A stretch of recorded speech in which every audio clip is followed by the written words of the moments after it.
حکومت چې په څه نمونه مرجر وکړ په ایمرجنسي کې چې د خلکو کمې غوښتنې وي په هغه طرز باندې یې نه وکړ. بیا په هغې کې چې کمې وعدې دوی کړي دي یوه هم سرته نه ده رسولې. د قبایلي سټوډنټانو کوټه وه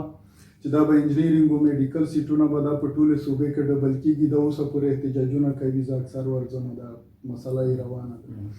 دا چې کومه د کسټم والا کیسه ده هغه شی دوی د غلام خان نه واخله تر چې لاندې پرې راووځي یا داسې په جنوبي وزیرستان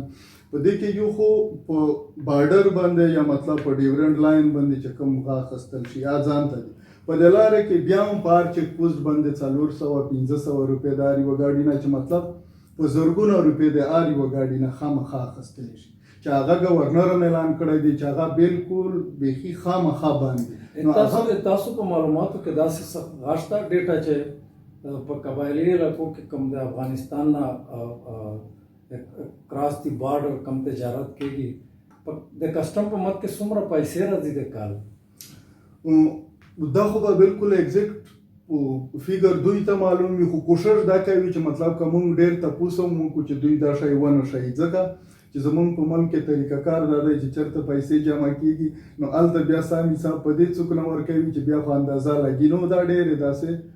خفیه طریقه باندې ساتلی شي چې څومره پیسې جمع کېږي، خو